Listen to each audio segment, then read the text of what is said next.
Habakkuk 2 tables Bible స్టడీలో ఇది 63వ presentation. మన అంశము ది ప్రజెంట్ ట్రూత్, ప్రస్తుత సత్యము. ప్రార్థన చేసుకుని వాక్యాన్ని ప్రారంభించుకుందాం. కృపగలిగిన తండ్రి, మరొక దినాన్ని మా జీవితంలో మీరు మాకు అనుగ్రహించినందుకు మీకు కృతజ్ఞత స్తుతులు తండ్రి. మాకు కావలసిన సమస్తమైన ఆశీర్వాదములను మీ కృప చొప్పున మీరు మాకు అనుగ్రహిస్తున్నారు.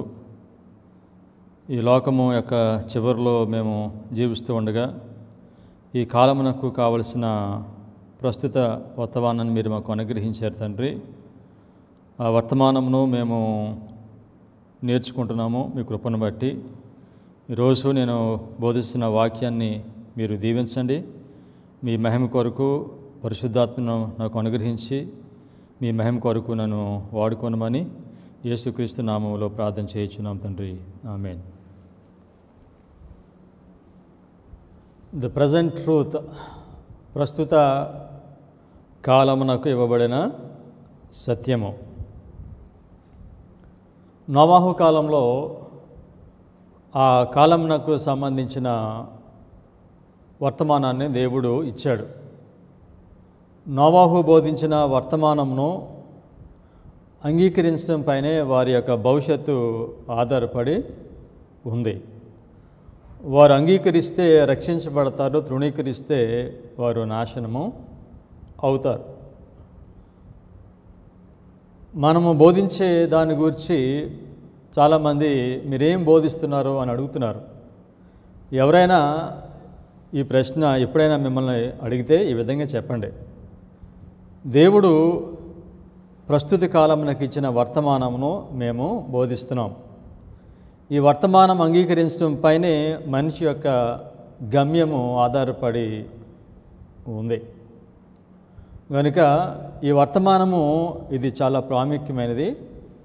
నోవాహు కాలంలో ఇచ్చిన వర్తమానము ఎంత ప్రాముఖ్యమైనదో ఇప్పుడు మనం నేర్చుకుంటున్న వర్తమానం కూడా అంతే ప్రాముఖ్యము. కనుక ఈరోజు స్పెసిఫిక్గా ప్రస్తుత కాలమునకున్న వర్తమానము ఏమిటో మనము గుర్తిస్తున్నాం. ప్రసంగి 1వ అధ్యాయము 9వ వచనము, 3వ అధ్యాయం 15వ వచనము. ఈ హబకుక్ 2 టేబుల్ సిరీస్లో ఈ వాక్యాలను 2 సార్లు పైగానే మనం చదివాము. అయినా కానీ మరొకసారి చదువుదాం. ప్రసంగి 1వ అధ్యాయం 9. మునుపు ఉండినదే ఇక ఉండబోవునది. మునుపు ఉండినదే అంటే గతంలో జరిగిందే మరలా జరగబోతుంది. మునుపు జరిగినదే ఇక ఉండబోవునది, సూర్యుని క్రింద నూతనమైనది ఏదియూ లేదు. అంటే జరిగిపోయింది, పాస్ట్ హిస్టరీ మళ్ళా రిపీట్ అవుతుంది అని ఈ వాక్యం మనకు తెలియజేస్తుంది. తర్వాత 3:15, ముందు జరిగినదే ఇప్పుడు జరుగును, జరగబోవునది పూర్వమందు జరిగినదే, జరిగిపోయిన దానిని దేవుడు మరలా రప్పించును. ముందు జరిగినదే ఒకసారి జరిగిపోయింది, ఇప్పుడు జరుగుతుంది, రెండోసారి జరుగుతుంది. జరగబోవునదే పూర్వమందు జరిగినదే, జరిగిపోయిన దాన్ని దేవుడు మరలా తీసుకొస్తున్నాడు. ఈ 15వ వాక్యంలో మనము ట్రిపుల్ అప్లికేషన్ ఆఫ్ ప్రాఫెసీని మనం చూడవచ్చు. జరిగిపోయింది, ఇప్పుడు జరుగుతుంది, మళ్ళీ భవిష్యత్తులో జరుగుద్ది. కనుక ఇప్పుడు ప్రస్తుత కాలమునకు ఇవ్వబడిన వర్తమానం ఏమిటంటే అది ఒకప్పుడు జరిగిపోయింది, ఆ జరిగిపోయిందే మరలా జరుగుతుంది. దానిని మనం గుర్తించాలి. అదే ప్రస్తుత కాలమునకు ఇవ్వబడిన వర్తమానము. అయితే ఇప్పుడు జరిగిపోయింది, ఇప్పుడు ఏమి జరుగుతుంది అది ప్రాముఖ్యం. అంతకుముందు జరిగిపోయింది, మరలా అది జరుగుతుంది. కనుక అంతకుముందు ఏమి జరిగిందో మనకు తెలియాలి, అది మరలా ఇప్పుడు జరుగుతుందని మనకు తెలియాలని అర్థం చేసుకోవాలంటే. సో కనుక అంతకుముందు జరిగింది, ఇప్పుడు జరుగుతుంది. That is the present truth. So అదేంటో ఈరోజు మనము చూస్తున్నాం. Manuscript releases number 13,394. దీనిలో మిసెస్ వైట్ మనకి చెప్తున్నారు ఇప్పుడు ప్రస్తుతానికి ఉన్న వర్తమానం ఏమిటో, ఇప్పుడు ఏం జరుగుతుందో చెప్తున్నారు. Okay, manuscript release number 13,394. We have no time to lose. Troublous times are before us. మనకి సమయాన్ని వృధా చేయడానికి సమయం లేదు. సో కనుక శ్రమకాలము రాబోతుందని చెప్తున్నారు. The world is stirred with the spirit of war, Soon the scenes of trouble spoken of in the prophecies will take place. ప్రవచనములో చెప్పబడిన ఈ ఆపత్కాలము త్వరలో రాబోతుంది అని చెప్పారు. తర్వాత the prophecy in the 11th of Daniel has nearly reached its complete fulfillment. అంటే ప్రవచనంలో జరగబోయేవి ప్రవచనంలో చెప్పబడినవి జరుగుతున్నాయి. So కనుక ప్రవచనంలో ఏం చెప్పబడిందంటే దేవుని ప్రజలకు ఈ లోకంలో ఆపత్కాలం రాబోతుంది, శ్రమకాలం రాబోతుంది అనేది మనకి ప్రవచనము తెలియచేస్తుంది. సో కనుక ఇవి ఎక్కడ ఉన్నాయని చెప్పారు? దానియేలు 11వ అధ్యాయంలో ఉన్నాయని చెప్పారు. అంటే దానియేలు 11వ అధ్యాయంలో ఉన్న ఈ యొక్క చరిత్ర ఒకసారి జరిగింది, మరలా అది రిపీట్ అవుతుంది. కనుక దానియేలు గ్రంథం 11వ అధ్యాయంలో ఉన్న ఈ చరిత్ర దాదాపుగా ఇది నెరవేరిపోయిందని చెప్పారు. మిసెస్ వైట్ మాట్లాడుతున్నప్పుడు బైబిల్లో ఏ అధ్యాయం గురించి ఇంత స్పెసిఫిక్గా మాట్లాడలేదు. 11వ అధ్యాయంలో ఉన్న ఈ సన్నివేశాలు, ఈ చరిత్ర నెరవేరిపోయినాయి, మళ్ళీ దాదాపుగా పరిపూర్ణంగా నెరవేరిపోతుందని చెప్పారు. తర్వాత ఏమన్నారు? Much of the history that has taken place in fulfilment of this prophecy will be repeated. అంటే ఒకసారి జరిగిపోయిన ఈ చరిత్ర దాదాపుగా ప్రాముఖ్యమైనవి మరలా జరగబోతున్నాయని చెప్పి ఇక్కడ ఏమి వాక్యాలు కోట్ చేశారు? దానియేలు 11వ అధ్యాయము 30 నుండి 36. అంటే దానియేలు 11వ అధ్యాయము 30వ వచనం నుండి 36వ వచనం మధ్యన ఉన్న ఈ చరిత్ర ఇవి నెరవేరిపోయినాయి, ఒకసారి మరలా ఇవి నెరవేరుతాయి. ఇది అంటే ప్రస్తుత సత్యం ఏమిటంటే దానియేలు 11వ అధ్యాయం 30వ వచనం నుండి 36వ వచనం మధ్యన ఏమి సంభవించిందో అది మరలా రిపీట్ అవుతుంది, మరలా జరుగుతుంది. అది మనకి ప్రస్తుత సత్యము. That is the present truth. అంటే ఈ ప్రస్తుత కాలానికి ఇచ్చిన వర్తమానం ఏంటో మనకు తెలియాలంటే మనం ఏం చేయాలి? ఇప్పుడు దానియేలు 11వ అధ్యాయము 30 నుండి 36 వచనాల మధ్యన ఉన్న చరిత్ర అది మనం తెలుసుకోవాలి. అప్పుడు మనకి ఈ ప్రస్తుత కాలంలోకి ఇచ్చిన వర్తమానం ఏమిటో తెలుస్తుంది. Statement continuous.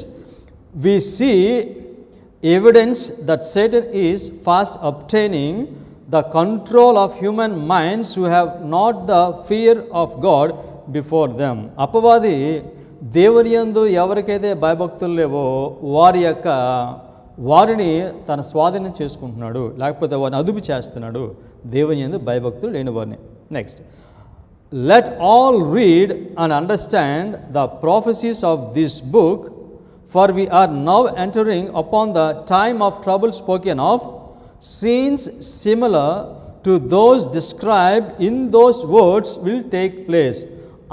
ఆ మాటల్లో జరిగినవి మరలా జరుగుతాయి. ఏ మాటలు? దానియేలు 11వ అధ్యాయము 30 నుండి 36 మధ్యన ఉన్న మాటల్లో ఏమి జరిగిందో వాక్యాల్లో అది మరలా జరుగుతుందని స్పెసిఫిక్గా మనకి దీనిలో చెప్పారు. అందుకని మిసెస్ వైట్ ఏమన్నారంటే మనము చరిత్రను మర్చిపోతేనే మనం భయపడాలి, చరిత్ర మన జ్ఞాపకం ఉంటే మనము భయపడవలసిన అవసరము లేదు. అంటే 30 నుంచి 36 వాక్యాల మధ్యన ఏం జరిగిందో ఆ చరిత్ర మనకు జ్ఞాపకం ఉంటే మనకు భయం లేదు, ఎందుకంటే ప్రస్తుత కాలానికి ఇచ్చిన వర్తమానం ఏంటో మనకి తెలుస్తుంది. సో కనుక ప్రజెంట్ ట్రూత్ ఏమిటంటే 30 నుంచి 36 ఇది మళ్ళీ రిపీట్ అవుతుంది. ఎక్కడ రిపీట్ అవుతుందో మనం చూద్దాం. సో కనుక మొట్టమొదటిగా మనము 30 నుండి 36 వచనాల మధ్యన ఏం జరిగిందో మనం క్లుప్తంగా మనము చదువుదాం. ప్రవచన రాజ్యాలు, ప్రాఫిటిక్ నేషన్స్. సో దానియేలు 2వ అధ్యాయంలో మనం చూస్తాము బబులోను, మాది పార్సికులు, గ్రీకు, రోమ్. ఈ రోమ రాజ్యము 10 భాగాలుగా విడిపోతుంది. 10 భాగాలుగా విడిపోయిన తర్వాత 10 భాగాలు 10 కొమ్ములు, ఆ 10 కొమ్ముల్లో 3 కొమ్ములు పెరిగివేయబడిన తర్వాత చిన్న కొమ్ము వస్తుంది. అంటే 11వ అధ్యాయం 30వ వచనం నుండి 36వ వచనం వరకు ఉన్న చరిత్ర ఏమిటంటే పేగన్ రోము అది పరిపాలన అయిపోయిన తర్వాత పేపల్ రోమ్ ఏ విధంగా అది ఉనికిలోనికి వస్తుందో అది మనము 30 నుంచి 36 వాక్యాల మధ్యన మనము చూస్తున్నాము. అది ప్రస్తుత కాలమునకు సత్యం. అంటే పాపసీ మరలా ఏ విధంగా అది అధికారంలోకి వస్తుందో అనేది తెలియచేస్తున్నాడు దేవుడు మనకి. దాని గురించి నేర్చుకోవటము అది ప్రస్తుత కాలమునకు ఇచ్చిన వర్తమానం అవుతుంది అనేది మనము భవిష్యత్తులో ఇప్పుడు చూస్తున్నాం. దానియేలు 11వ అధ్యాయం 30వ వాక్యం చూద్దాం. దానియేలు 11:30. అంతటా కిత్తీయుల వాడలు అతని మీదకి వచ్చుట వలన అతడు వ్యాఖ్యలు పడి మరలా పరిశుద్ధ నిబంధన విషయంలోనూ అత్యాగ్రహము గలవాడై తన ఇష్టానుసారముగా జరిగించును. అతడు మరలి పరిశుద్ధ నిబంధనను నిషేధించిన వారెవరని విచారించును. అంతటా కిత్తీయుల వాడలు. కిత్తీయుల వాడలు అంటే బార్బేరియన్ ట్రైబ్స్. యూరప్లో బార్బేరియన్ ట్రైబ్స్ ఉన్నారు. అందులో ప్రాముఖ్యమైన వారు హన్స్, ఫ్రాంక్స్, వాండెల్స్, సాక్సన్స్, హెర్యులీ, గాత్స్. వీళ్ళు యూరప్లో ఉన్న బార్బేరియన్ ట్రైబ్స్. వీళ్ళు రోమాను ద్వేషిస్తారు. రోమ పైన క్రీస్తు శకము 4-5 శతాబ్దాల్లో వీళ్ళు యుద్ధాలు చేస్తారు. వీళ్ళ యుద్ధాల వలన రోమా రాజ్యము 10 భాగాలుగా విడిపోతుంది. దాని యొక్క పతనము ప్రారంభము అవుతుంది. వీటిని మనం ఎక్కడ చూస్తామంటే మొదటి 4 బోరలు అవి రోమా రాజ్యం యొక్క పతనాన్ని మనకి చూపిస్తున్నాయి. ఒక విషయం గమనించాలి, బోరలు రోమా రాజ్యము యొక్క పతనాన్ని మనకు చూపిస్తున్నాయి. ఏ విధంగా అది పతనం అవుతున్నాయో ప్రకటన 8వ అధ్యాయము 8-9 వాక్యాలు చదువుతాం. బోరలు అన్యరోమ రాజ్యాన్ని అవి పతనము చేస్తున్నాయి. ఓకే, ప్రకటన 8వ అధ్యాయం 8-9 వాక్యాలు. రెండవ దూత బోర ఊదినప్పుడు అగ్ని చేత మండుచున్న పెద్ద కొండ వంటిది ఒకటి సముద్రములో పడవేయబడెను. అందువలన సముద్రంలో 3వ భాగము రక్తమాయను. సముద్రంలోని ప్రాణము గల జంతువులలో 3వ భాగము చచ్చెను. ఓడలలో 3వ భాగము నాశనమాయను. రెండవ దూత బోర ఊదినప్పుడు అగ్ని చేత మండుచున్న పెద్ద కొండ వంటిది. అగ్ని చేత మండుచున్న పెద్ద కొండ. కొండ అనేది రాజ్యమునకు సూచన. అగ్ని చేత మండుచున్న పెద్ద కొండ ఏమిటంటే రోమ్. అగ్ని చేత మండటం అంటే రోము అది పతనం అవబోతుంది అనటానికి సూచన. అగ్ని చేత మండుచున్న పెద్ద కొండ వంటిది ఒకటి సముద్రములో పడవేయబడను. సముద్రము దేనికి సూచనగా ఉందంటే రోమాను పతనం చేసిన బార్బేరియన్ ట్రైబ్స్కి సముద్రము సూచనగా ఉంది. తర్వాత అంటాడు 9వ వాక్యంలో, అందువలన సముద్రంలో 3వ భాగము రక్తమాయను. సముద్రంలోని ప్రాణము గల జంతువులలో 3వ భాగం చచ్చెను. ఓడలలో 3వ భాగము నాశనమాయను. ఓడలు అంటే అది ఆర్థిక వ్యవస్థకి సంపదకు సూచనగా ఉంది. బార్బేరియన్ ట్రైబ్స్ ఈ రోమరాజ్యం పైన దండయాత్రలు చేయటం బట్టి రోమరాజ్యం యొక్క ఆర్థిక వ్యవస్థ అది పతనము అవుతుంది. కనుక ఈ విధంగా యూరోప్లో ఉన్న బార్బేరియన్ ట్రైబ్స్ రోమ పైన దండయాత్రలు చేస్తారు. ఈ విధంగా దండయాత్రలు చేసిన మొదటి రోమ పైన దండయాత్ర చేసిన మొదటి బార్బేరియన్ ట్రైబ్ ఎవరంటే గాత్స్. గాత్స్ యొక్క నాయకుడు అలరిక్ గాత్స్ నాయకుడు. మొట్టమొదటిగా రోమ పైన అతను దండయాత్రలు చేస్తాడు. దాదాపుగా క్రీస్తు శకం 395 నుండి 410 మధ్యకాలంలో దండయాత్రలు చేస్తారు. దాదాపుగా రోమా పట్టణంతో పాటు రామపట్నంలో ఉన్న అనేకమైన పట్టణాలను వారు నాశనము చేస్తారు. సో రెండవదిగా రోమాపై దండయాత్రలు చేసిన బార్బేరియన్ ట్రైబ్స్ ఎవరంటే వ్యాండల్స్ నాయకుడు జెన్సరిక్. ఇదంతా కూడా ఒరే స్మిత్ కామెంటరీ రాస్తున్నాడు. కామెంటరీ చదివితే మనకు అర్థమవుతుంది దీనిలో. ఓకే, సో రెండవదిగా రోమపైన దండయాత్రలు చేసిన బార్బేరియన్ ట్రైబ్ వ్యాండల్స్. వీరి నాయకుడు జెన్సరిక్. ఇతను 455లో రోమాని పూర్తిగా నాశనము చేస్తాడు. ఇతను దాదాపుగా 10 లక్షల మంది సైన్యాన్ని నాశనము చేస్తాడు. రోమలను పట్టణాలను పతనము చేస్తాడు. మూడవదిగా రోమపైన దండయాత్ర చేసిన బార్బేరియన్ ట్రైబ్ ఎవరంటే హన్స్ను పరిపాలించే హన్స్ యొక్క నాయకుడు ఎవరంటే అటిల్లా, ATTILA. సో 450 నుండి 453 మధ్యన ఇతను కూడా రోమపైన దండయాత్రలు చేస్తాడు. సో కనుక 451వ సంవత్సరంలో ఫ్రాన్స్లో పెద్ద యుద్ధము జరుగుతుంది. దాదాపుగా 3 లక్షల మంది మరణిస్తారు. తర్వాత నాలుగవదిగా ఈ రోమపైన దండయాత్ర చేసిన 4వ బార్బేరియన్ ట్రైబ్ ఏమిటంటే హెర్యులీ.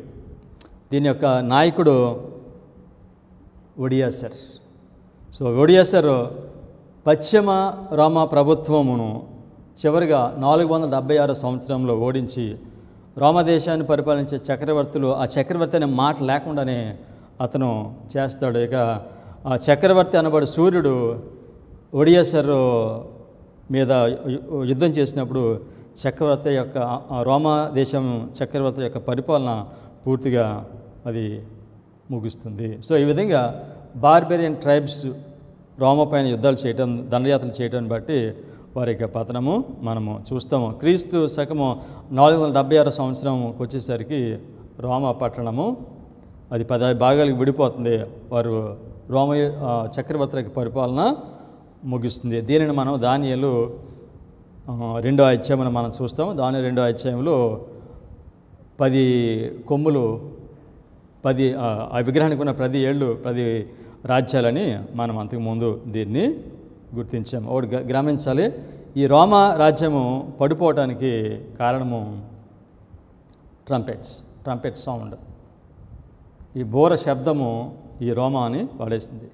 ప్రాముఖ్యమైన విషయం. ఎందుకంటే చివరిలో మళ్ళా ప్యాపసీని పడగొట్టేది, ఆర్థికంగా పడగొట్టేది మళ్ళీ ఈ ట్రంపెట్ సౌండే. సో కనుక 30వ వాక్యం మనకి ఏం తెలియజేస్తుందంటే రోమా రాజ్యం 10 భాగాలుగా విడిపోతుంది, పతనం ప్రారంభమైంది. సో కనుక రోమ పతనం అయిపోయిన తర్వాత పేగన్ రోమ్ పతనం అయిపోయిన తర్వాత పేపల్ రోము వస్తుంది. దానియేలు 11:31. దానియేలు 11:31.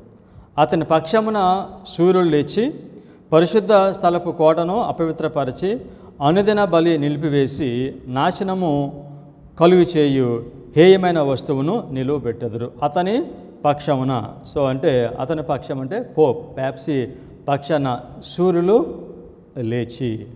సో రోమరాజ్యం 10 భాగాలుగా విడిపోయింది. అందులో 7 రాజ్యాలు ఏమిటంటే France, Germany, Switzerland, Portugal, Spain, Italy, England. So వీళ్ళు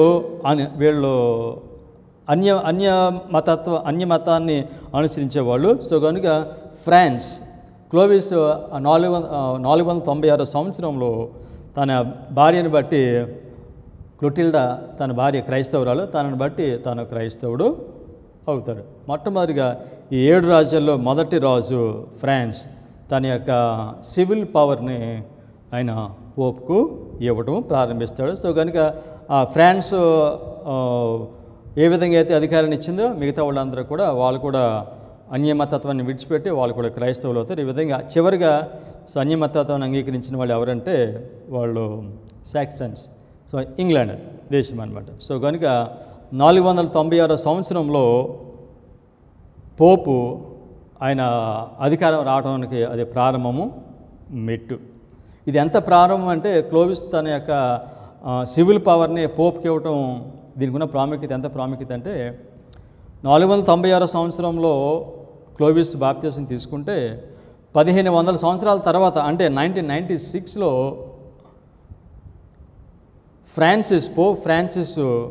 ఫ్రాన్స్ వెళ్ళి క్లోవిస్ బర్త్డేని ఆయన సెలబ్రేట్ చేస్తాడు. అంటే క్లోవిస్ యొక్క బాప్తిస్మము అనే సీలు పవర్ వాళ్ళకి ఇచ్చాడు కనుక అది ఎంత ప్రాముఖ్యమో దీన్ని బట్టి మనకి తెలుస్తుంది. సో కనుక ఫ్రాన్స్ను పరిపాలించిన రాజు క్లోవిస్ తన క్రైస్తవుడు అవుతాడు, అన్యమతత్వాన్ని విడిచిపెడతాడు. చివరిగా 508 సంవత్సరంలో సాక్సన్స్ అంటే ఇంగ్లాండ్ వారు వాళ్ళు కూడా అన్యమతత్వాన్ని విడిచిపెట్టి క్రైస్తత్వాన్ని అంగీకరిస్తారు. ప్యాప్సీ యొక్క మతాన్ని వీళ్ళు అంగీకరిస్తారు. సో ఈ విధంగా అన్యమతత్వము 508 సంవత్సరం క్రీస్తు శకంలో అది ముగిసింది. సో ఈ విధంగా అన్యమతము పడిపోతుంది, పేగన్ రోము పడిపోతుంది, తర్వాత పేపల్ రోమ్ పైకి వస్తుంది. ఈ విధంగా పేపల్ రోము అది అధికారం రావడానికి దానికి ఎవరు సహాయం చేస్తారంటే అన్య రోమ దానికి సహాయము చేస్తుంది. సో దానియేలు 11:31 మళ్ళా చదువుతాము. అతని పక్షమున సూర్యుడు లేచి పరిశుద్ధ స్థలపు కోటను అపవిత్రపరిచి అనుదిన బలి నిలిపివేసి. ఎవరైనా అనుదిన బలి నిలిపివేస్తున్నారో, అనుదినము అంటే ఏమిటి? సో దీని గురించి ఫాల్స్ అండర్స్టాండింగ్ ఉంది. యేసుక్రీస్తు వారి పరలోకంలో చేసే గుడారి సేవ అంటారు, అది కాదు. అనుదినం అంటే paganism, Rome, pagan or Rome. So కనుక ఈ పేగన్ రోమ్ ఏం చేస్తుందనంటే ఈ ప్యాపసీని అది సింహాసనం పైన కూర్చోబెట్టిన అధికారాన్ని ఇస్తుంది. సో కనుక అతని పక్షమున సూర్యులు లేచి పరిశుద్ధ స్థలపు కోటను అపవిత్రపరిచి అనుదిన బలిని నిలిపివేసి, బలి అనే మాట లేదు, అనుదిన బలి నిలిపివేసి నాశనము కలుగు చేయు హేయమైన వస్తువును నిలువబెట్టెదరు. నాశనము చేయు హేయమైన వస్తువు అంటే పేపసీ. అన్యమతత్వము కంటే కూడా ఇది భయంకరమైనది. సో పేపసీ ఏమిటంటే అన్య వస్త్రాలు ధరించిన క్రైస్తవ మతము. చూడటానికి అది క్రైస్తవత్వంలా కనిపిస్తుంది, కానీ ఇది పేగనిజం. అంతకుముందున్న రోమా కొంట కూడా ఇది ఇంకా భయంకరమైనది. అందుచేత అంటున్నాడు దీన్ని ఏమైనా వస్తువు అని చెప్పాడు. సో కనుక ఏమైనా వస్తువుని ఎవరు నిలబెడుతున్నారో? శూరులు నిలబెడుతున్నారు. రోమ్ ప్యాపసీని నిలబెడుతుంది. రోమాను జయించిన హెరులి, గాల్స్, వ్యాండల్స్ వారు ఫెయిత్ ఏమిటంటే ఏరియన్ ఫెయిత్. సో ఆ ఏరియన్ ఫెయిత్కి క్యాథలిక్ ఫెయిత్కి వ్యత్యాసం ఉంది. ఏరియన్ ఫెయిత్ వాళ్ళు ఏమి నమ్ముతారని అంటే డాక్ట్రిన్ ఆఫ్ క్రైస్ట్, యేసుక్రీస్తు వారు దేవుడని నమ్ముతారు. కానీ వాళ్ళు ఏమంటారంటే యేసుక్రీస్తు వారు దేవుని కుమారుడే, అయితే యేసుక్రీస్తు వారిని దేవుడు సృష్టించాడని నమ్ముతారు. అది ఏరియన్ ఫెయిత్. సో కనుక ఏరియన్ ఫెయిత్కి తర్వాత క్యాథలిక్ ఫెయిత్కి విభేదం ఉంది కనుక వాళ్ళ మధ్యన ఇప్పుడు కూడా విరోధము ఉంది. డాక్ట్రిన్ ఆఫ్ క్రైస్ట్ ఆ కాలంలో కాంట్రవర్సీ డాక్ట్రిన్ ఆఫ్ క్రైస్ట్. ఇప్పుడు మన కాలంలో కూడా one of the false teachings doctrine of Christ మనము చూస్తాము. సో కనుక 325లో జరిగిన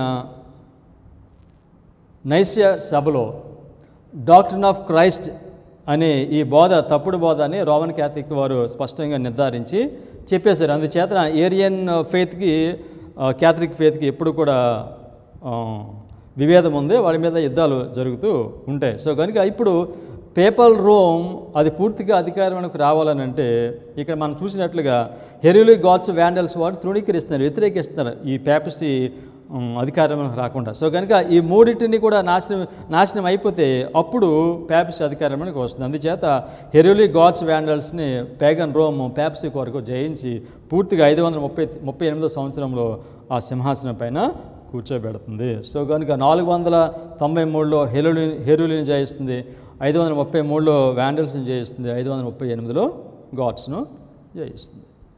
సో కనుక ఈ విధంగా పేగనిజం నిలిపివేయబడుతుంది, పేపలిజం అది వస్తుంది. దానియేలు 12:11 అనుదిన బలి నిలుపు చేయబడిన కాలము మొదలుకొని నాశనము కలుగు చేయు హేయమైన దానిని నిలబెట్టు వరకు 1290 దినములగును. సో దీనిలో అనుదిన బలి నిలిపివేయబడిన సో టేక్ అవే అనే మాట.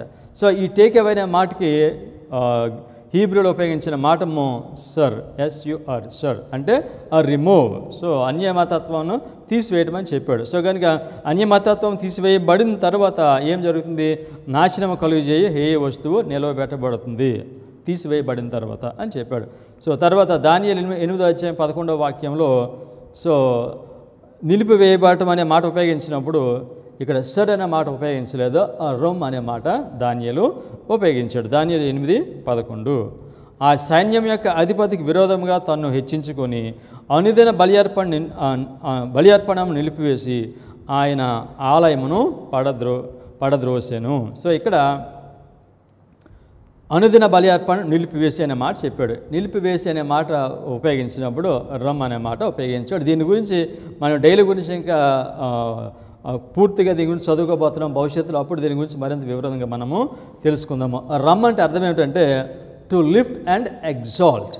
సో దానిని పైకి ఎత్తటం, to lift and exalt.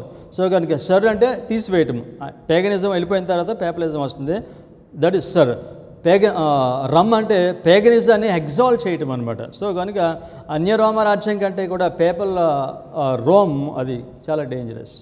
So అన్య రోమ కంటే కూడా పేపల్ రోమ్ ఎక్కువ క్రైస్తవ సంఘమునకు హాని చేస్తుంది. భ్రష్టత్వం దీనివల్లనే సంఘమునకు వచ్చింది. పేగన్ రోమ్ వల్ల క్రైస్తత్వంలో భ్రష్టత్వం రాదు ఎక్కువ భాగం. సో కానీ ఎక్కువ భ్రష్టత్వం ప్రపంచమంతా కూడా అబద్ధ బోధతో నిండిపోవడానికి కారణం ఏమిటంటే పేగనిజం, పేపలిజం. సో అందుచేత అంటున్నాడు ఇది నాశనకరమైన ఏ వస్తువు అని చెప్పాడు. దీని గురించి సో ఈ పేగనిజము డైలీ అనేది పేగనిజం అని మనం ఎక్కడ చూస్తాము? 1850 చార్ట్లో ఇక్కడ చూస్తాము, రైట్ హియర్.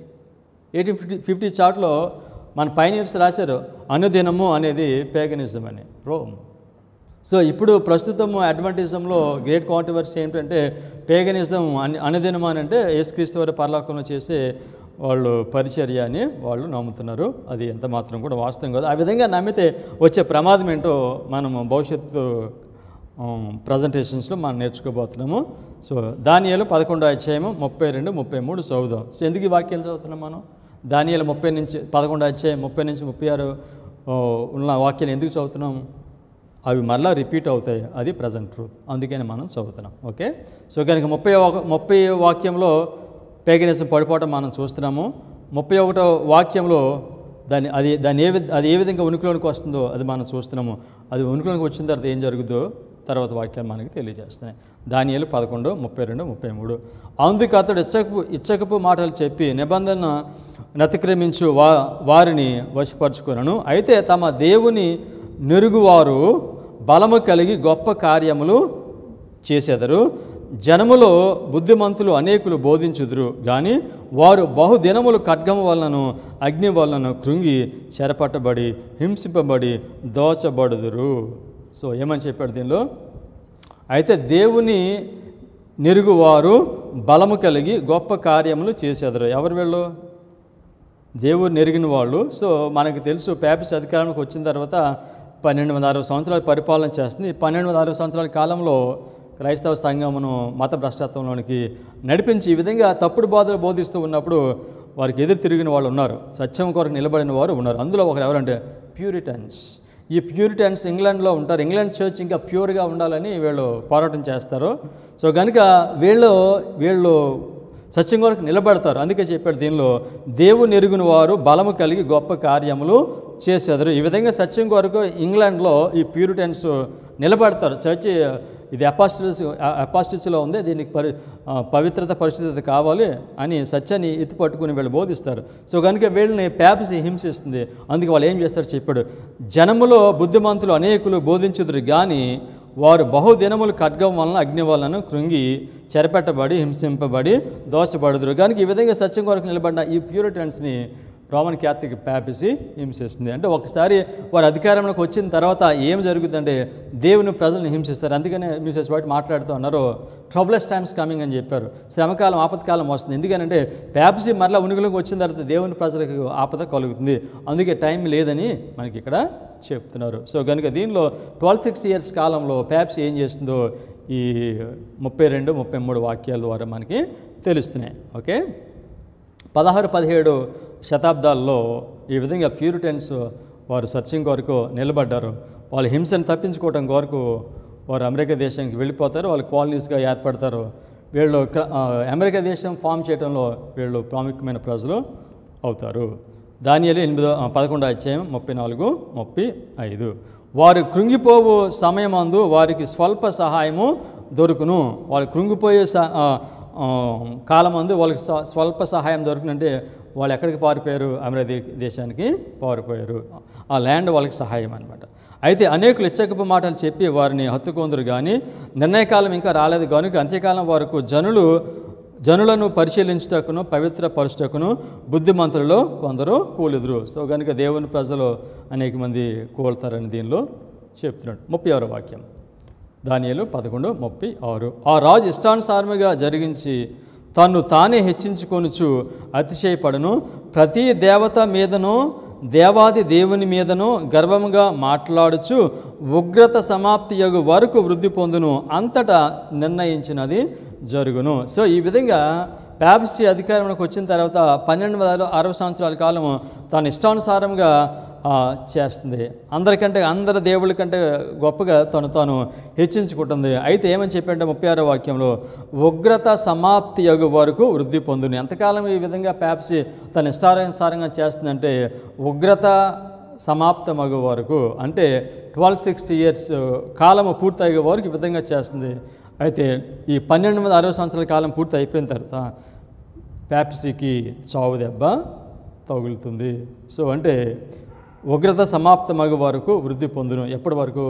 1798, 538 నుండి 1798 వరకు పేపసీ తన పరిపాలనను కొనసాగిస్తుంది.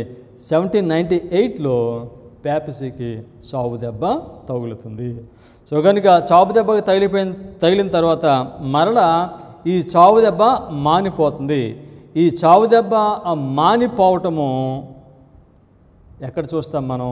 దానియేలు 11వ అధ్యాయము 40వ వచనం నుండి 45 వచనాలు. అంటే 36వ వచనం 30వ వచనం నుండి 36వ వచనాల్లో జరిగినది మరలా జరుగుద్ది.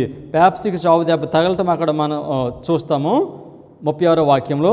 మళ్ళీ చావు దెబ్బ మానిపోతుంది. ఈ మానిపోవటం ఎప్పుడు నుంచి చూస్తాము? 40వ వాక్యం నుండి మనం చూస్తాం. అంటే ప్రస్తుత కాలం నాకు ఇచ్చిన వర్తమానం ఏమిటంటే దానియేలు 11వ అధ్యాయము 40వ వచనం నుండి 45వ వచనము. సో కనుక ఈ వచనాలు మనం ఏం చూస్తామనంటే ఈ చావు దెబ్బ మానిపోయి మరలా పెప్సీ ఏ విధంగా అది అధికారంలోనికి వస్తుంది. పెప్సీని ఎవరు సింహాసనం పైన కూర్చోబెడతారు? పేగన్ రోమ్ కూర్చోబెడితే ఈ అంత్యకాలంలో ఎవరు కూర్చోబెడతారు? పెప్సీని సింహాసనం పైన అధికారాన్ని ఎవరిస్తారు? అమెరికా దేశం దానికి ఇస్తుంది. సో కనుక ప్రజెంట్ ట్రూత్ ఏమిటి? ప్రజెంట్ ట్రూత్ ఏమిటంటే పెప్సీ మరలా అధికారంలోనికి రావటం. పెప్సీ అధికారంలోనికి వస్తుందని మనకి తెలుసు. అది ఎలా వస్తుంది? డైలీ అనేదాన్ని, అనుదినం అనేదాన్ని యేసుక్రీస్తు వారు పరలోకంలో చేసే పరిచర్య అని మనం అర్థం చేసుకుంటే ఏ విధంగా పేగన్ రోమ్ పేపల్ రోమ్ని అధికారం ఇచ్చిందో మనకు అర్థం కాదు. సో మనం అనుదినం అనే దాన్ని మిస్అండర్స్టాండ్ చేసుకున్నాం. సో కనుక ఇప్పుడు పెప్సీని అమెరికా ఏ విధంగా అధికారం ఇచ్చి సింహాసనం పైన కూర్చోబెడుతుందో దేవుని ప్రజలకు అవగాహన లేదు. సో కానీ ఇప్పుడు అడ్వెంటిజంలో అనుదినము అని అంటే గ్రేట్ స్పీకర్స్ సహితము యేసుక్రీస్తు వారు పరలోక గుడారంలో చేసే పరిచర్య అని చెప్తారు. మిసెస్ వాటు ఏమని చెప్పారు? అనుదినము అనే ఈ బోధ ఎక్కడి నుంచి వచ్చింది? ఇటువంటి బోధ పరలోకంలో నుంచి పడద్రోయబడిన దేవదూతల దగ్గర నుంచి ఈ బోధ వచ్చిందని చెప్పారు. మిసెస్ వాట్ ఏమన్నారు? 1844కు ముందు అనుదినము అనే దానిపైన, డైలీ అనే దానిపైన అందరికీ కూడా రైట్ అండర్స్టాండింగ్ ఉంది. 1844 తరువాత వేరే వ్యూస్ వచ్చినాయి. ఈ వేరే వ్యూస్ రావటం వలన ఏం జరుగుతుందని చెప్పారు? Darkness and confusion. సో సంఘంలోనికి చీకటి గందరగోళము వస్తుంది. ఇందువల్ల అనుదినము అనేది ఏమిటో మనం సరిగా అర్థం చేసుకోకపోతే దానివలన గందరగోళము చీకటి సంఘంలోనికి వస్తుంది. అంటే డైలీ అనేది, అనుదినం అనేది పేగనిజం, అన్యమతత్వము అని మనం అర్థం చేసుకోకపోతే ప్రస్తుత కాలంలోకి ఇచ్చిన వర్తమానమును అర్థం చేసుకునే సామర్థ్యాన్ని మనం పోగొట్టుకుంటున్నాం. డైలీ అనే దాన్ని అపార్థం చేసుకుంటే ప్రజెంట్ ట్రూత్ ఏంటో మనకి అర్థం కాదు. కారణం ఏంటంటే పేగనిజం వెళ్ళిపోయిన తర్వాత పేపలిజం వస్తుంది. సో కనుక నువ్వు అనుదినం అనేది పరలోకంలో యేసుక్రీస్తు వారు చేసే పరిచయం అంటే ఈ ప్రాసెస్ గురించి నీకు ఏమీ తెలియదు. 30 వచనం నుంచి 36 వచనం మధ్యన ఉన్న చరిత్ర మనకు తెలియదు. సో కనుక 36వ వాక్యంలో 36వ వాక్యము పెప్సీ గురించి మాట్లాడుతుంది. కానీ ఎవరైనా స్మిత్ దాని గురించి మాట్లాడుతూ దాన్ని ఏథిక్స్ ఫ్యాన్స్ అని రాశారు. తర్వాత 40వ వాక్యం గురించి మాట్లాడుతూ 40వ వాక్యం దక్షిణ రాజ్యం గురించి మాట్లాడుతూ అది టర్కీ అని రాశాడు. ఈ రెండు మిస్టేక్స్ ఉంటాయి. సో కనుక అది మిసెస్ వైట్ చెప్పారు. ఆ పుస్తకం హెల్పింగ్ హ్యాండ్ అని చెప్పినా, గాడ్స్ హెల్పింగ్ హ్యాండ్ అని చెప్పినా కూడా అది హ్యూమన్ ఎర్రర్స్ దానిలో ఉన్నాయి. సో కనుక దాన్ని మనము గమనించాలి. ఏమి ఇప్పుడు మనం బోధించాలనంటే దేవుడు ప్రస్తుత కాలంలోకి ఏం వర్తమానం మీద ఇచ్చాడో ఆ వర్తమానాన్ని బోధించాలి. సెల్ఫ్ సపోర్టింగ్ మినిస్ట్రీస్ ఉన్నాయి. హార్ట్లాండ్ ఇన్స్టిట్యూట్ అని, తర్వాత Hope International, amazing facts, secrets unsealed. వీళ్ళందరూ బోధిస్తున్నారు, కానీ they are not preaching present truth. ప్రస్తుత కాలంలోకి ఇచ్చిన వర్తమానాన్ని వారు బోధించట్లేదు. నేను ఎందుకు ఈ మాట చెప్తున్నానంటే వై వీళ్ళందరూ కూడా అనుదినం అనే దాన్ని ఏమని బోధిస్తారు? యేసుక్రీస్తు వారు పరలోక గుడాలను చేసే పరిచర్య. సో ఎవరైతే ఈ బోధ చేస్తారో వాళ్ళందరూ they are not preaching present truth. ప్రస్తుత కాలంలోకి ఇచ్చిన వర్తమానం బోధించాలనంటే దేంతో ప్రారంభం తెలుసండి? అది అనుదినము అనే ఈ మాటను సరిగ్గా అవగాహన చేసుకోవడంతోనే ప్రస్తుత కాలంలోకి ఇచ్చిన వర్తమానం ఏంటో మనకి తెలుస్తుంది. సో బోధించవలసిన వర్తమానం దేవుడు ఏ కాలానికి ఏ వర్తమానం కావాలో ఆ వర్తమానం దేవుడు ఇస్తాడు. సో కనుక ఆ వర్తమానాన్ని మనం ఇప్పుడు బోధించాలి. The 1888 material 133 page. This is what a వర్తమానం బోధించాలో చెప్తున్నారు దీనిలో. Okay, the 1888 materials page 133. The time has come when God's messengers, the scroll is being unrolled to the world, scroll is being unrolled. మనం 5 అధ్యాయంలో చూస్తాం.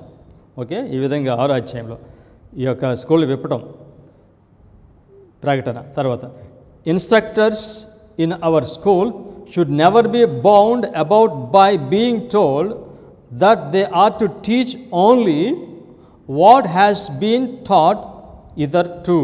ఇంతవరకు ఏమైతే బోధించారో ఇదే బోధించాలి మన ఇన్స్టిట్యూషన్స్లో అని చెప్తే దాన్ని వినొద్దు, ఆ విధంగా చెప్పకూడదు. ఇంతవరకు దేవుడు మనకి ఏం వర్తమానం ఇచ్చాడు, ఇంతవరకు మనం ఏం బోధించాం అదే బోధించాలి. ఇప్పుడు మనం చూస్తే డానియల్ రెవల్యూషన్ సెమినార్స్ పెట్టినప్పుడు డానియల్ 2, డానియల్ 7, డానియల్ 8, సో వాటిని రిపీటెడ్గా చెప్తూ ఉంటారు. సో కనుక దానికి మించి అధిక జ్ఞానాన్ని దేవుడు ఇచ్చాడు. సో కనుక ఆ జ్ఞానంతోనే వాగిపోతున్నారు. ఎప్పుడో ఇచ్చిన వర్తమానం చెప్పి మనం ఇదే బోధించాలని మనుషులు నిర్బంధిస్తున్నారు. ఆ విధంగా చేయకూడదని మిస్సెస్ వైట్ చెప్తున్నారు. Away with these restrictions there is a God to give the message his people shall speak. కనుక దేవుడు ఇచ్చిన వర్తమానము బోధిస్తున్నాము, కానీ ప్రస్తుత కాలంలో కావాల్సిన వర్తమానాన్ని ఇస్తున్నాడు. ఆ వర్తమానం ఇచ్చినప్పుడు దేవుని ప్రజలు దాన్ని బోధిస్తారు. కానీ ఏమని చెప్తారంటే ఆ రిస్ట్రిక్షన్స్, ఆ నిబంధనలు ఏమిటంటే అంతకుముందు ఎప్పుడో వర్తమానం ఇచ్చేసాడు, దాన్నే బోధించాలి, ఇంకా న్యూ మెసేజ్ మనకు లేదు అని చెప్తారు. సో అయితే దేవుడు ఆ కాలంలో కావాల్సిన వర్తమానం ఇస్తాడు, ఆ వర్తమానాన్ని దేవుని ప్రజలు బోధిస్తారని చెప్పారు. Statement continues. Let not any minister feel under bonds or be gagged by men's measurements. The gospel must be fulfilled in accordance with the message God sends. Gospel అంటే మిస్సెస్ వైట్ చెప్తున్నారు, దేవుడు ఏ కాలం కావలసిన వర్తమానం ఆ కాలానికి దేవుడు ఇస్తాడు. దేవుడు ఇచ్చిన వర్తమానం మిస్సెస్ వైట్ అంటారు గాస్పెల్ అని పిలుస్తున్నారు. Everlasting gospel. The gospel must be fulfilled in accordance with the message God sends. దేవుడిచ్చే వర్తమానం అంతా కూడా అది సువార్త గాస్పెల్ అవుతుంది. That which God gives his servants to speak today would not perhaps have been present truth 20 years ago, but it is God's message for this time. I'll read again. Malla choutan dini. God gives his servants to speak today would not perhaps have been present truth 20 years ago, but it is God's message for this time. So దేవుడు ఇచ్చిన వర్తమానము 20 సంవత్సరాల క్రితము అది present truth కాదు, కానీ ఇప్పుడు present truth అని చెప్తున్నారు. సో అంటే డైలీ అనేది మిల్లర్ రైట్ టైంలో, తర్వాత మిసెస్ వైట్ టైంలో అది ప్రజెంట్ ట్రూత్ కావచ్చు. 1917 సంవత్సరంలో మిసెస్ వైట్ చనిపోయారు. ఆ కాలంలో అది ప్రజెంట్ ట్రూత్ కావచ్చు, కాకుండా ఉండొచ్చు, కానీ ఇప్పుడు అది ప్రజెంట్ ట్రూత్ అని చెప్తున్నారు. 20 years క్రితము that is not present truth, కానీ ఇప్పుడు అది ప్రజెంట్ ట్రూత్.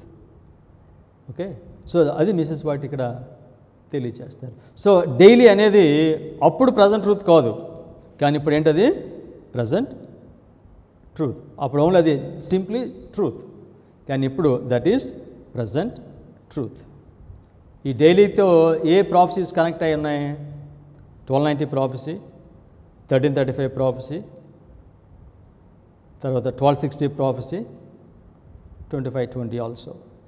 సో డైలీతో ఇవన్నీ కూడా డైరెక్ట్గా కనెక్ట్ అయినవి ఉన్నాయి, తర్వాత ఇండైరెక్ట్గా అసోసియేట్ అయిన ప్రాఫెసీస్ ఇవి ఉన్నాయి. ఈ అనుదినము అనేది పేగనిజం పోయి పేపలిజం వచ్చింది, అదేవిధంగా పేపసీకి చావు దెబ్బ తగిలింది, మళ్ళీ ఈ చావు దెబ్బ మానిపోతుంది. సో డైలీ వెళ్ళిపోతుంది, మళ్ళా పేపసీ వస్తుంది. ఓకే, సో కనుక ఈ విధంగా 30 వచనం నుండి 36వ వచనాల్లో ఉన్నది రిపీట్ అవుతుందని మనం చదువుకున్నాం. సో ఎప్పటి నుంచి ఈ రిపిటేషన్ ప్రారంభమైంది? 1989. సో అన్య రోమ రాజ్యము అది అధికారంలోకి రావడానికి 3 రాజ్యాలను జయిస్తుంది. పేపసీ కూడా 3 కొమ్ములను పెరిగి వేస్తుంది. అదేవిధంగా మరలా 3వ రోమ్, పేపసీకి చావు దెబ్బ తగిలి మళ్ళీ రావాలంటే దీన్ని మనం ఏమంటామంటే మోడర్న్ రోమ్ రావాలంటే మరలా ఇది 3 జియోగ్రఫికల్ ఏరియాస్ని ఇది కాంకర్ చేయాలి, జయించాలి. సో ఈ జయించడం ఎప్పుడు ప్రారంభించిందంటే 1989 సోవియట్ యూనియన్. డైలీ అక్కడ ప్రారంభమైంది. పేగనిజము ఎవరికి రిప్రజెంట్ చేస్తున్నారు ఇప్పుడు పేగనిజం? యుఎస్ఏ. సో కనుక యుఎస్ఏ ప్యాపసీని అది పైన పెడుతుంది. డైలీ అనేదాన్ని మనం అర్థం చేసుకోకపోతే తర్వాత వచ్చే అధిక వెలుగు ఉంది చూస్తారు, దాన్ని అర్థం చేసుకోలేం. ఈ ఒక్క చోట మనిషి తప్పిపోతే, అనుదినం అనే దాని దగ్గర ఒక్కదానికి తప్పిపోతే, ఇక్కడ ఒక్కదాని దగ్గర అనుదినం అనేది యేసుక్రీస్తు వారి పరలోకంలో చేసే గుడార పరిశీలన అది ఒక్క నమ్మాడనంటే ఇక 2001లో ఏం జరిగిందో ఆయనకు తెలియదు. ఆయన గుడ్డివాడు అయిపోతాడు. ఇక ఈ విల్ బికమ్ బ్లైండ్, ఈ కెనాట్ సీ. ఎంత క్లియర్గా చూపించినా కూడా ఆ మనిషి చూడలేడు. సో 2001లో ట్విన్ టవర్స్ కూలిపోయి అక్కడ కడవరి వర్తమానం ప్రారంభమైంది. మూడవ శ్రమ ప్రారంభము అయింది. బ్రతుకున్న అడ్వెంటిస్ట్ వారికి తీర్పు ప్రారంభమైంది. ఇది కనపట్లేదు. సో ఐజే మాట్లాడుతూ అంటారు వాళ్ళు గుడ్డివారు అయిపోయారని చెప్పాడు. సో మనిషి ఎందుకు గుడ్డివాడు అయిపోయాడనంటే అనుదినము అనే దీనిని మనుషులు అర్థం చేసుకోలేకపోయారు. చాలా ప్లెయిన్గా ఈ సత్యం ఉంది, కానీ దాన్ని వాళ్ళు అర్థం చేసుకోకపోవడం చేత 2001లో ఏం జరిగిందో వాళ్ళకి తెలియదు. 2001లో ఏం జరిగిందో వాళ్ళకి తెలియకపోతే బైబిల్ ప్రవచనంలో ఇస్లాం యొక్క పాత్ర ఏంటో వారికి తెలియదు. సో ఆఖరిలో మళ్ళీ ఇస్లాము అది వస్తుంది, మళ్ళీ ప్యాపసీని మళ్ళీ ఆర్థికంగా దెబ్బ కొట్టేది ఇస్లామే. సో కనుక అనుదినం అనేదాన్ని మనం అర్థం చేసుకోకపోతే 2001లో ఏం జరిగిందో మనకు తెలియదు. 2001లో ఏం జరిగిందో మనకు తెలియకపోతే ఆఖరి 3 బోర్లు అది ఇస్లాం అని, 7వ బోర శ్రమ అక్కడ ప్రారంభమైందని, 3వ శ్రమ మనకి తెలియదు. సో ఇది మనకు తెలియకపోతే ఎప్పుడు 1843 ఇచ్చాడు, 1850 ఇచ్చాడు. This the foundation for Adventist church. So కనుక ఈ అర్థం కావు. సో కనుక నేను అంతకుముందు చెప్పాను సెల్ఫ్ సపోర్టింగ్ మినిస్ట్రీస్ వీళ్ళు ఎందుచేత 1843 చార్ట్ 1850 చార్ట్లో ఉన్న ట్రూత్ అర్థం చేసుకోలేకపోతున్నారు. ఫౌండేషన్, మన చర్చ్ ఫౌండేషన్. కారణం ఏంటంటే ఎక్కడ తప్పారు వాళ్ళు? అనుదినం అనే దాని దగ్గర వాళ్ళు తప్పిపోయారు. సో కనుక తర్వాత వచ్చిన అధిక వెలుగు వారికి తెలియదు. సో కనుక ఈ కాలంలో ఎప్పుడైతే మరలా ఈ ప్యాపసీకి చావు దెబ్బ తగిలింది, అది మానిపోవడం ప్రారంభమైందో దేవుడు ఆయన ప్రజలను చివరిగా ఆయన సమకూర్చుకోవటము ప్రారంభించాడు. సో ఈ విధంగా దేవుని ప్రజలను సమకూర్చుకోవటము 2001 నుండి ప్రారంభించాడు. ముద్రించడం జరుగుతుంది. ఈ ముద్రించే పని పూర్తయిపోయినప్పుడు అమెరికాలో ఆదివారము చట్టము వస్తుంది. ఈ విధంగా ముద్రించిన పని అయిపోతే దేవుడు వారితో ఏం చేస్తాడో నిబంధన చేస్తాడు. వారిని ఎన్నుకుంటాడు దేవుడు చివరి హెచ్చరిక వర్తమానము ఇవ్వటానికి. సో ప్రజెంట్ ట్రూత్ అంటే ఫస్ట్ దీనిలో మనకి ఏమొస్తుందంటే డైలీ అనుదినము అనేది వస్తుంది. దీని తర్వాత అధిక వెలుగు వస్తుంది. చివరిగా దేవుడు ఆయన ప్రజలను ముద్రిస్తున్నాడు అనే సత్యం మనకు తెలుస్తుంది. ఆ ముద్రించే పని 2001లో ప్రారంభమైందని తెలుస్తుంది. వారితో నిబంధన చేస్తాడని తెలుస్తుంది. హెబ్రీయులకు 8వ అధ్యాయము 10వ వాక్యం చదువుదాం. హెబ్రీయులు 8వ అధ్యాయము 10వ వాక్యం. ఆ దినములైన తరువాత ఇశ్రాయేలు ఇంటి వారితోనూ నేను చేయబో నిబంధన ఏదనగా వారి మనసులో నా ధర్మ విధులను ఉంచేదను, వారి హృదయముల మీద వాటిని వ్రాసేదను.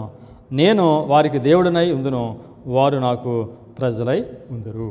సో ఈ వాక్యాలు పౌలు ఓల్డ్ టెస్ట్మెంట్ నుంచి కోట్ చేస్తున్నాడు. ఎక్కడ వాక్యాలు ఇవి? ఇర్మియా 31వ అధ్యాయము 31వ వాక్యం నుండి ఆయన కోట్ చేస్తున్నాడు. కోట్ చేస్తూ ఆ దినములైన తరువాత నేను ఇశ్రాయేలు వారితోనూ నేను నిబంధన చేస్తానని చెప్తున్నాడు.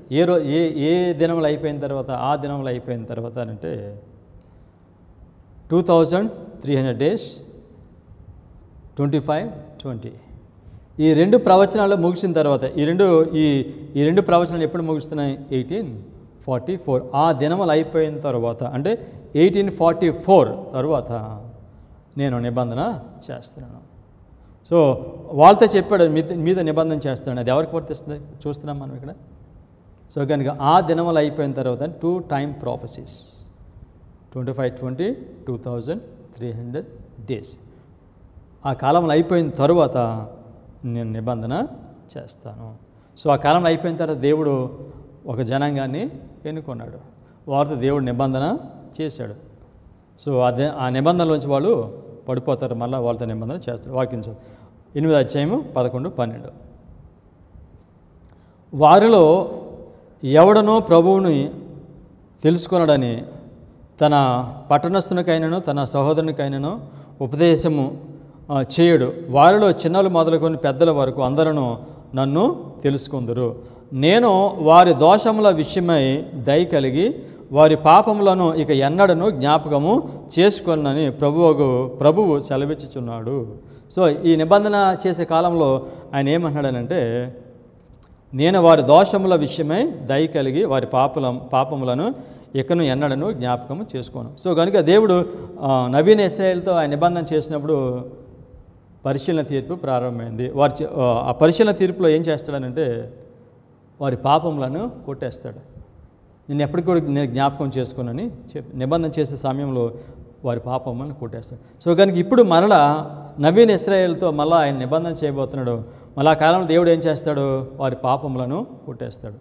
అంటే పరిశీలన తీర్పు ప్రారంభము అవుతుంది. సో ఇప్పుడు మనకు అడ్వెంటిస్ట్ వారికి 2001లో పరిశీలన తీర్పు ప్రారంభము అయింది, బ్రతుకున్న వారికి ప్రారంభము అయింది. సో కనుక నిబంధన చేయబోతున్నాడు, మీ పాపములను నేను ఎన్నటికీ జ్ఞాపకము చేసుకోండి.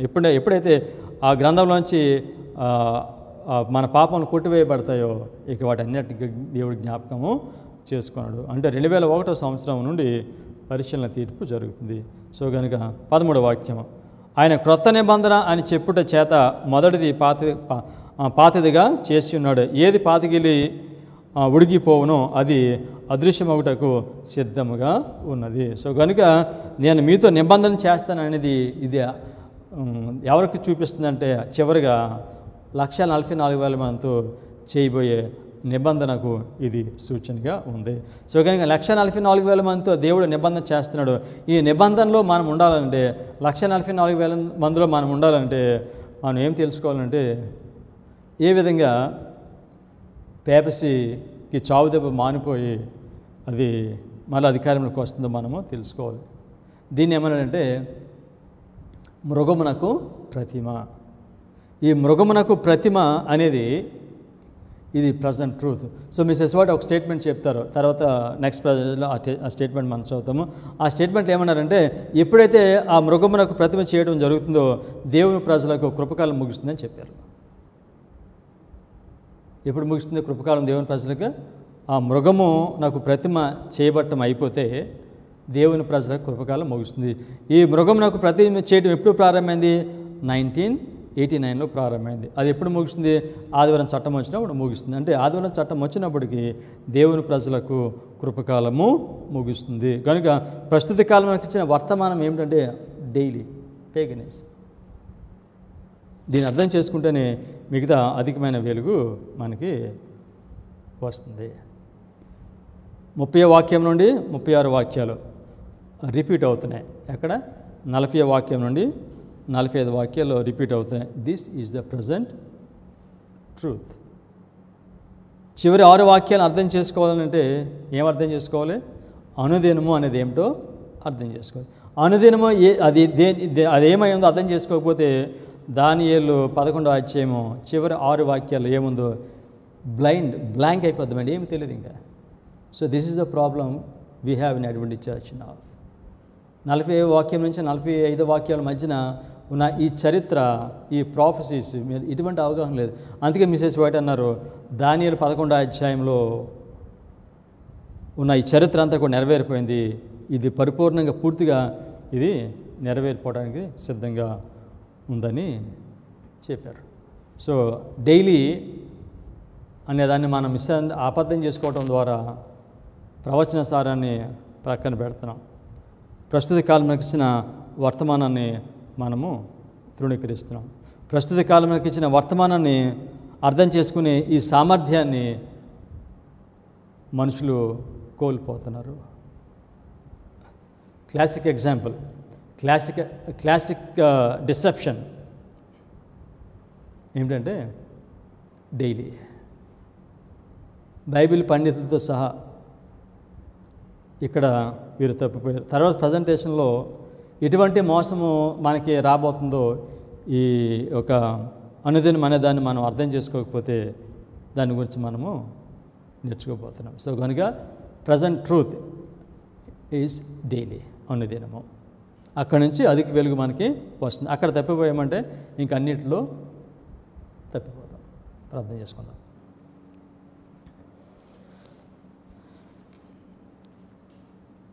కృప కలిగిన తండ్రి, పరిశుద్ధ లేఖనంలో మీరు చాలా స్పష్టంగా అంచుకాలంలో ఏం జరుగుతున్నాయో మీరు బయలుపరుస్తున్నారు.